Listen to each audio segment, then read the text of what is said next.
Yorana, avant de commencer notre voyage linguistique en compagnie de Pito, l'agriculteur, Tatvapu, et de Jean, un jeune papa, jeune français en vacances à Tahiti et étudiant en Rio Tahiti, je vais vous donner quelques éléments de vocabulaire.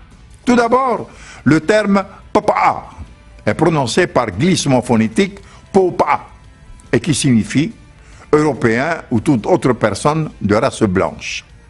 Le terme papa se compose de deux mots, papa, omoplate, épaule, et a, brûlé, cuit. Papa désignait à l'époque des premiers contacts les marins européens dont la peau du dos était généralement brûlée par le soleil, de la même manière que les Indiens d'Amérique appelaient les Blancs visage pâle. Il faut savoir que la syllabe A est parfois et à tort prononcée plus fermée, plus proche du A, comme A de ocre. Ainsi, le mot Prau de Prau Tahiti peut être entendu Prau Tahiti. Le pronom personnel Vau, je, moi, s'entend parfois Vau. Il semble en effet plus aisé de dire Popa que Papa. Nous considérons donc Popa comme un mot étranger, tout comme tabou qui vient de tapu. Avant d'entrer dans l'univers de Pito et de Jean, un peu de vocabulaire. Vau, je. Ovau, moi. Tereo, la voix, la langue.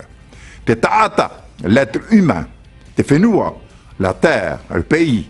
Tefenua, Frani, Frani, la France. Frani, petit f, français.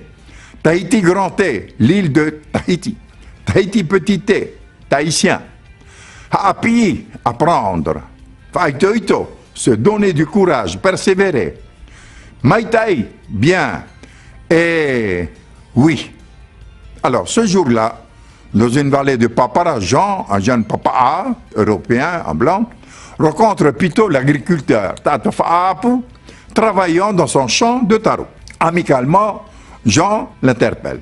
Bonjour, d'où es-tu originaire? Yorana? Non, oe. Moi, je suis de Tahiti.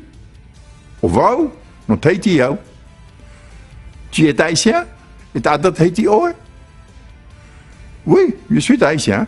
Eh, t'as de Tahiti, yo. Et toi? Tu es originaire de Tahiti? Et oe? Non, Tahiti, oe? Ananhei, à demain, pour la réponse de Jean. N'oubliez pas, retrouvez-nous sur Prau Tahiti Replay. Pareil, Yorana, au revoir. Portez-vous bien.